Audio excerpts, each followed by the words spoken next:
Hello बच्चों, आज mathematical logic जो कि मैथ्स वन का फर्स्ट चैप्टर है उससे 4 मार्क्स का क्वेश्चन लाए हैं। मार्च 2022 में आया हुआ। ठीक है, यह क्वेश्चन बच्चे जनरली स्किप करते ही मैंने देखा है विदाउट यूजिंग ट्रुथ टेबल लिख के।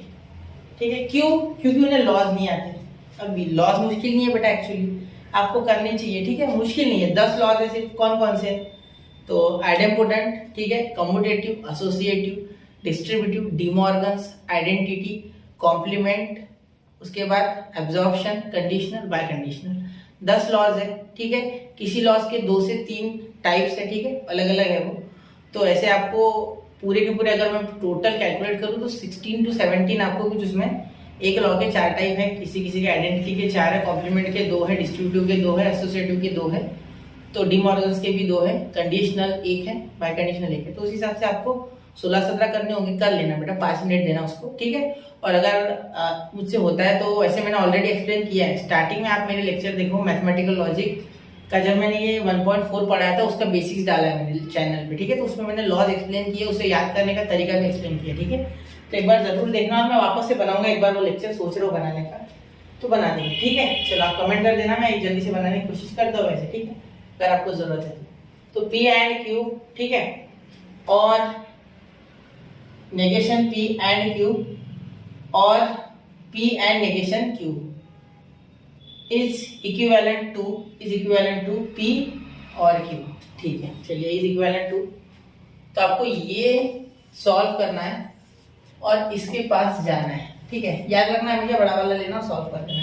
इस केस में तो इससे याद लाना ज्यादा आसान है। ठीक है, ठीक है सर, तो क्या करें सर? सबसे पहले आप क्या सोच रहे बेटा पता है? आप सोच रहे सर कि यहाँ क्या करें, इसे खोल दिया जाए या क्या करें? 3-3 दिख रहे हैं तो आप कंफ्यूज हो कि क्या लगा है। मैं आराम से बताऊंगा क्वेश्चन ना, पहले क्लियर कर देता हूँ, क्योंकि बहुत से बच्चों को लॉज आने के बाद भी सॉल्व नहीं कर पाते। ऐसी कम से कम 30% है यहाँ जो भी इस क्वेश्चन को अटेम्प्ट करने की कोशिश करते हैं। 30% लोग ऐसे होते हैं जिन्हें लॉस तो आते हैं, रट्टा तो कर हो जाता है, लेकिन अप्लाई कैसे करें वही नहीं समझता।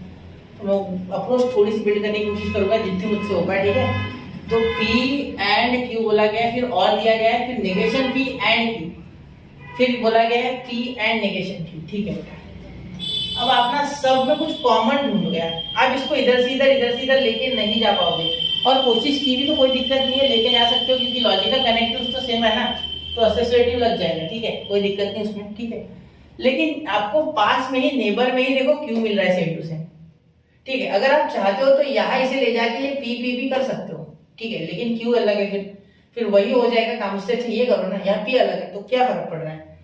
ठीक है, तो आप इन दोनों पे फोकस करोगे। यहाँ देखो, फोकस किस पे करना है, इस पे और इस पे। ठीक है, क्या मैं आपको बता पाया अच्छे से? ठीक है, देखो मैंने कहा कि दोनों क्या इक्वल है। ठीक है, फिर उन्हें अंदर ही अंदर में इंटरचेंज कर लेंगे। ठीक है, बाय यूजिंग कम्यूटेटिव। ठीक, इंटरचेंज कर सकते हैं ना। We can write P and Q as Q and P according to commutative. Clear? तो उसके बाद मैं कुछ कोशिश करूंगा। ठीक है, उसके बाद डिस्ट्रीब्यूटिव लगता ही है जनरली। ठीक है, तो देखो मैं P एंड Q लिखूंगा। ठीक है, पहले ये पूरा लिख दो, P एंड Q। ठीक है, और नेगेशन P एंड Q और P एंड नेगेशन Q।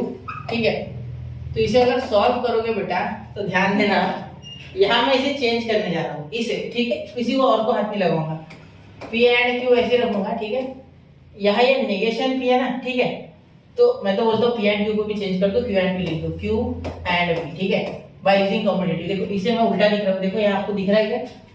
इसे मैं उल्टा लिख रहा हूँ। ठीक है, फिर इसे लिखूंगा, देखो ये ऐसे रखूंगा। ठीक है, इसे Q लिख दूंगा, Q एंड नेगेशन P। मैंने Q लिखा भी आपको बताऊंगा, अब भी बताऊंगा 2 मिनट। और यहाँ और P एंड नेगेशन Q, इसे नहीं हिला रहा हूँ, इसे फिलहाल ऐसे रख रहा हूँ। पहले किसी भी 2 की जोड़ी बना के सॉल्व करना होगा। ठीक है, तो पहले एसोसिएट लगा के इसे यहाँ लेके जाने का कोई मीनिंग नहीं है, जबकि इसके बाजू में कुछ ना कुछ जुगाड़ हो रहा है। ठीक है, याद रखना। ठीक है, अब ध्यान दो आप, अब जो मैं करने जा रहा हूँ उसकी तरफ ध्यान देना। ये Q बेटा दोनों में कॉमन है, तो डिस्ट्रीब्यूटिव लॉ उल्टा लगाओ, उल्टा। ठीक है, वैसे सीधा डिस्ट्रीब्यूटिव लॉ का कहता है कि P एंड Q हो और P और R हो। ठीक है, तो इन दैट केस हम लिख सकते हैं P एंड Q और P एंड R। ठीक है, और अगर इसी के बीच के साइन चेंज हो जाए तो साइन उल्टे करके लिख देंगे हम, है ना। यहाँ आ जाएगा फिर और यहाँ आ जाएगा एंड, यहाँ वापस से और। ठीक है, वो PQ PR यहाँ भी वैसे ही। ठीक है, तो अब ये पहले बता देता हूँ, देखो ये और ये क्या सेम है क्या? हाँ, तो वैसे भी यहाँ क्यू और क्यू के सेम है क्या? बिल्कुल है सर। तो एक बार क्यू लिख लो ना यार, और देखो बिल्कुल अल्टरनेट में साइन सेम है, देखो ये और इसके बाद ये बिल्कुल सेम है, देखो एंड और एंड, यहाँ पे देखो एंड और एंड, ये डिस्ट्रीब्यूटिव लॉ है एक्चुअली, ये डिस्ट्रीब्यूटिव लॉ है, ठीक है, लॉ है डिस्ट्रीब्यूटिव, क्लियर।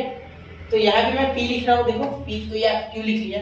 अब क्यू एंड सॉरी क्यू और आर, तो यहाँ कौन है? पी और नेगेशन पी। अरे यार पकड़ में आ गया ना, पी और नेगेशन पी, ठीक है, समझ रहे हो। तो यहाँ डिस्ट्रीब्यूटिव लॉ लगा है, कौन सा लगा है?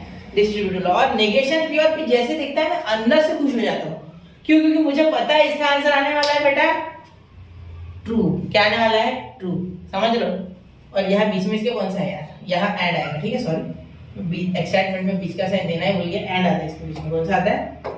And, clear. तो एंड लिखना है हमें यहाँ, इसे बड़ा कर देता हूँ, चलो एंड, ठीक है, चलो एंड, क्योंकि ये देखो इनके बीच जो साइन होता है ना क्यू और उस दूसरे के बीच में, वो साइन बीच में आता है, और जो बीच वाला साइन है वो इन दोनों के बीच में आता है जो दूसरे है, ठीक है, क्यू को छोड़ के, क्लियर। चलिए अब यहाँ ये वैसे क्या वैसा, ये क्वेश्चन मैं 2 मिनट में बता सकता हूँ, लेकिन नहीं, फील कराना है आपको ये क्वेश्चन। बहुत से बच्चे फीलिंग के कारण छोड़ देते, ठीक है, समझ नहीं पाते वो। तो यहाँ इसको आपने डिस्ट्रीब्यूटिव लगाया, लिख दो, ठीक है, डिस्ट्रीब्यूटिव लॉ। मैं शॉर्ट में लिख रहा हूँ, आप पूरा लिखना, ठीक है, मैं सिर्फ DIST लिख रहा हूँ, क्लियर। आपको पूरा लिखना है, एग्जाम में मार्क्स होते हैं उसके, ठीक है। अब यहाँ इसकी जगह लिख सकते हैं फॉल्स। क्या लिख सकते हैं? फॉल्स या ट्रू? सर ट्रू लिखो ना, बिल्कुल ट्रू। क्यों बेटा? क्योंकि आपको पता है कि कॉम्प्लीमेंट लॉ में क्या होता है बेटा? पी और नेगेशन पी। तो ये पी अगर ट्रू है तो ये फॉल्स रहेगा, और अगर ये ट्रू होगा तो ये फॉल्स रहेगा, सिंपल। तो ट्रू एंड फॉल्स के लिए तो हमें ट्रू ही मिलता है ना, ट्रू और फॉल्स के लिए, सॉरी ट्रू एंड फॉल्स के लिए तो फॉल्स मिलता है, लेकिन यहाँ और होने के कारण एक भी अगर ट्रू होगा तो इन दैट केस हमें ट्रू मिलेगा, ठीक है। ट्रू की कंडीशन क्या होती है, सॉरी और की कंडीशन क्या होती है कि और ऐसा होता है कि एक भी ट्रू हो तो पूरा ट्रू है, ठीक है, तो हम ट्रू बोल सकते हैं। तो यहाँ ट्रू बोल दिया हमने, क्योंकि ये अगर फॉल्स होगा तो ये ट्रू होगा, ये अगर ट्रू होगा तो ये फॉल्स होगा, मतलब एक तो यहाँ ट्रू होगा जिसके कारण ट्रू आएगा, ठीक है। आपको कैसे पता सर? तो नेगेशन है ना बेटा उल्टे एक दूसरे से, तो एक ट्रू होगा तो दूसरा फॉल्स होना ही पड़ेगा, वरना नेगेशन सेटिस्फाई नहीं होगा, ठीक है। अब ये हो गया सर, यहाँ पे इसे ब्रैकेट कर दो, ठीक है सर। यहाँ और लिखा है, इसका क्या करें सर? इसे छोड़ो बेटा, 2 मिनट रुक जाओ, जरा सब्र करो। यहाँ कौन सा लॉ लगा बेटा? कॉम्प्लीमेंट लॉ, कॉम्प्लीमेंट लॉ, बिल्कुल कॉम्प्लीमेंट लॉ लगा गया, हाँ बिल्कुल कॉम्प्लीमेंट लगा, टेंशन मत लो, ठीक है। चलो अब ये देखो Q and T, Q and T। अब Q एंड T तो ट्रू है ना, तो यहाँ देखो आपको सिखाया है मैंने आइडेंटिटी लॉ में, P एंड T के लिए P होता है, P एंड F के लिए F होता है, बिल्कुल हाँ। तो यहाँ आपके पास आ जाएगा Q, क्या आ जाएगा आपके पास?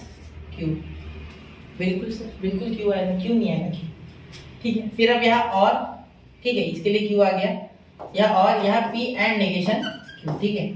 और यहाँ कौन सा लॉ लग के आया है? एक्चुअली ये भी लिखना होगा, सिंस कौन सा लॉ लग गया बेटा?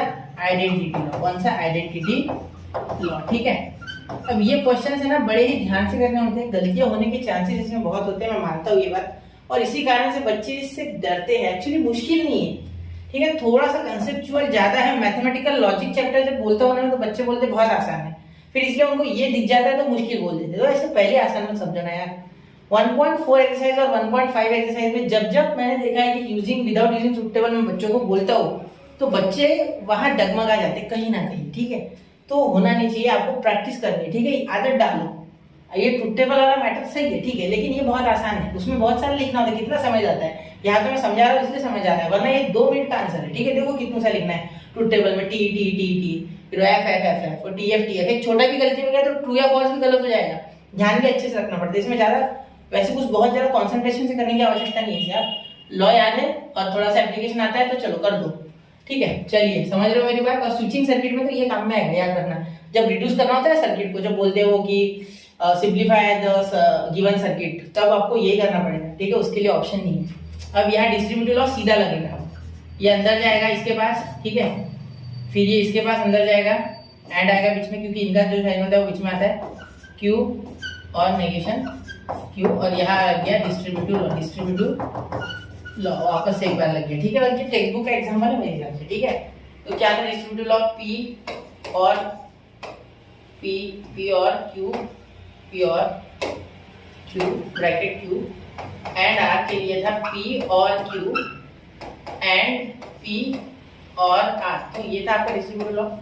यही तो किया मैंने। देखो ये नेगेशन Q को एक अलग समझा रहा, Q के साथ जोड़ो मत। बहुत से बच्चे क्या करते हैं, सर Q नेगेशन Q तो एक ही, यहाँ पे नहीं, वो अलग है वो अलग है, ऐसे मत करो यार, ठीक है।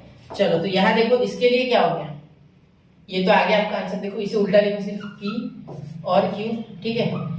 और इसके लिए सर अभी ये तो सॉल्व हुआ है, अरे इसे बेटा मैं लिख दूंगा ट्रू, क्यों, क्योंकि और है, यहाँ तो लगाया मैंने अभी कॉम्प्लीमेंट, अरे यहाँ लगाया ना, हाँ ये कॉम्प्लीमेंट इसके लिए, ये तो वही तो, ये कॉम्प्लीमेंट ही तो, ये और में तो ट्रू और फॉल्स या फॉल्स और ट्रू क्या आता है, ट्रू। तो यहाँ भी कॉम्प्लीमेंट लो, कौन सा लग गया बेटा, कॉम्प्लीमेंट लो, ठीक है, समझ रहे हो। अब इसे छोटा करो थोड़ा सा लिखने के लिए, ठीक है। तो लास्ट में मेरा फाइनल आंसर यहाँ आ रहा है, देखो ध्यान देना, P और Q, ठीक है, ये इसका आंसर आ गया, ठीक है। ये कौन सा लॉ, आइडेंटिटी लॉ, कौन सा, आइडेंटिटी लॉ। एक मिनट, आइडेंटिटी लॉ कैसे आया बेटा, देखो क्या होता है ना कि T से जब आप करते हो तो P एंड T के लिए आपको मिलता है P, क्या मिलता है P, ठीक है। एंड P एंड फॉल्स के लिए आपको मिलता है F, ठीक है। और P और T के लिए आपको मिलता है T एंड P और F के लिए आपको मिलता है P, याद रखना, ठीक है। चलिए तो ये मैंने आपको लॉ भी रिवाइज करा दिया। अब यहाँ और एक लॉ लिखना है, ये एक्चुअली गलत हो गया, यहाँ एंड दो लॉ यूज किए मैंने, उल्टा भी किया नहीं, तो ये बोला आप कम्यूटेटिव, कौन सा लगा मैंने, कम्यूटेटिव, ठीक, कम्यूटेटिव लॉ, क्लियर। चलिए तो अब यहाँ मैंने आपको एक क्वेश्चन 4 मार्क्स के लिए आया हुआ है, अच्छे से समझा दिया। मुझे नहीं लगता आपको कोई इसमें डिफिकल्टी होगी इस पर्टिकुलर क्वेश्चन में। इसके बाद अगर आप 2-4 क्वेश्चन खुद से करके देखो तो मुझे बड़ा आनंद आएगा, ठीक है। एक क्वेश्चन है ना, इसके बाद मैंने लेके रखा है, तो ये देखो ये क्वेश्चन आपको करना है, ठीक है। ये मैं अभी डालूंगा अगला लेक्चर इस पे, तो आप ये कर लो, फिर वापस से मैं इस पे डालूंगा लेक्चर, इस पे लेक्चर में डाल रहा हूँ, ठीक है। फिर ये यूजिंग द ट्रुथ टेबल वाले 1-2 क्वेश्चन है, देखो ये यूजिंग द ट्रुथ टेबल है, इसे विदाउट यूजिंग ट्रुथ टेबल करके देखो, ठीक है। एक ये भी है, ये भी करके देखो, विदाउट यूजिंग ट्रुथ टेबल, ये यूजिंग ट्रुथ टेबल है लेकिन विदाउट यूजिंग करके देखो, तो आपको कैसा लगता है फिर मुझे बताना, ठीक है। चलिए तो इसे नोट कर लिया होगा, ठीक है। तो मिलते हैं अगले लेक्चर में बच्चों, पढ़ते रहिए, आगे बढ़ते रहिए। जय हिंद, जय भारत।